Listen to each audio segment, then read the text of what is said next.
va? Ça va bien. Tu as voulu venir, c'est important pour toi?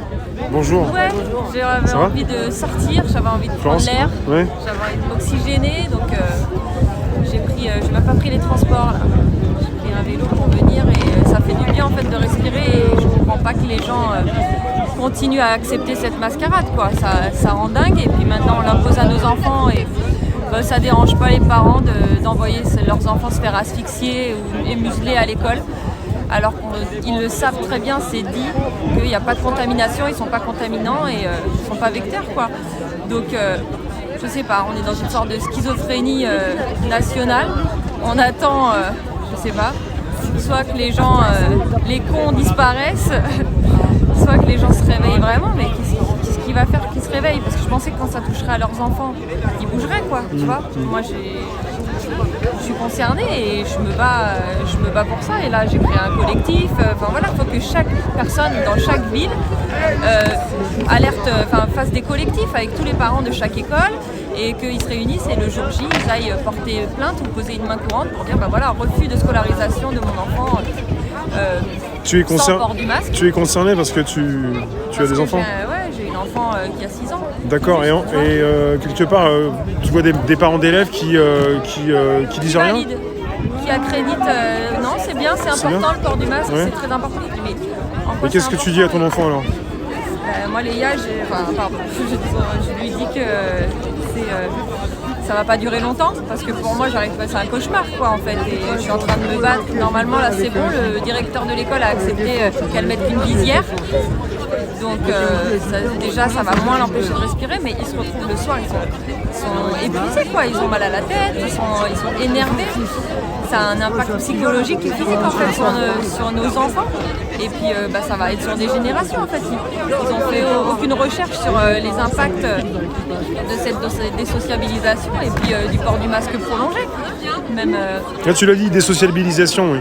Parce que les masques, c'est important pour les plus jeunes, surtout les plus jeunes. Voir l'expression du visage, voilà. L'alphabétisation, rien que là, ils font de l'écriture syllabique, tu vois. Enfin voilà, ils font avec des gestes et puis avec la bouche, tu vois. Cheul, meuf, je ne connais pas bien, mais bref, normalement, elle doit montrer son visage, elle doit voir le visage des enfants, et là, il ne se passe plus rien. Voilà. On s'en rend pas assez compte, nous on est un peu plus âgés, mais c'est vrai que même pour nous c'est la même chose. Ça cache la moitié du visage et tu comprends plus ce que te disent les gens. Je me dis pour les personnes âgées qui n'entendent pas, c'est une barrière énorme en fait à la communication. Ils ne veulent plus que les gens communiquent, ils veulent pas que les gens se posent de questions et tout est très bien organisé pour nous soumettre dans toutes les formes possibles. Et là la soumission mentale elle est très importante et les gens est un électrochoc, je sais pas si c'est un électrochoc, mais je sais pas. Je suis assez dépitée et tellement énervée que là en plus on est muselé parce que soi-disant dictature antiterroriste et dictature sanitaire, tu vois, donc on peut même pas sortir comme on veut, tout le monde flippe de se prendre une amende, mais il n'y a pas de flics dehors, c'est bon, il y en a très peu et puis c'est facile à esquiver, un policier faut arrêter de toujours se cacher derrière cette excuse de j'ai peur d'avoir 135 € d'amende. Là moi j'ai fait 40 minutes de vélo quoi, j'ai croisé plein de flics. On peut tomber sur des cons, mais on n'est pas obligé de donner déjà ses papiers d'identité et puis on conteste l'amende. Parce que c'est pas légal en fait, tout ça c'est pas légal. Et le port du masque pour les enfants à l'école, c'est une recommandation, c'est pas une loi, c'est pas un décret, donc tout est illégal.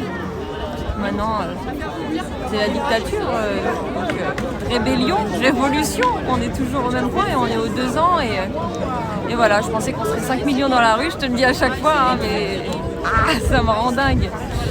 Ça me rend dingue tout ça. C'est pour l'avenir de nos enfants et notre avenir à nous aussi et nos parents. Réveillez-vous les gens, regardez Rémi, Réservoir Apps. Merci. Il fait toujours le taf et il est toujours là au bon endroit, au bon moment et il faut des gens comme toi quoi. Merci Florence. On se revoit bientôt d'autres lieux, autre manif. Là, tu devais, il y avait une manifestation qui devait se tenir aussi aujourd'hui, qui aurait pu se tenir la semaine dernière, mais qui aurait pu se tenir aujourd'hui. Mais ça n'a pas été le cas alors. Ça a été interdit, alors les manifs devant les médias ont été interdites. Spécifiquement devant les médias, c'est interdit. Oui, mais on a fait un référé en appel avec Sylvain. Et là, ça avait été réinterdit, mais normalement, on va le redemander pour le 5 décembre, parce que je ne comprends pas pourquoi. Vous lâchez rien, logiquement, oui, nous, c'est accepté pour ici, ça pourrait être aussi accepté pour voilà. vous. Ça. Donc on va se servir de l'acceptation de sa manifestation pour pouvoir cautionner la nôtre, parce que les médias, c'est la plus grande manipulation du monde.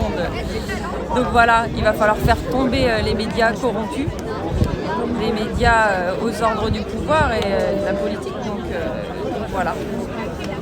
Tu lui as fait peur, je crois. Tu Merci. m'as fait Pardon, flipper. excusez-moi, non, parce que je pourrais, Oui, monsieur. pour pas trop interrompre, Bientôt. on est Vas-y, pardon. vas-y.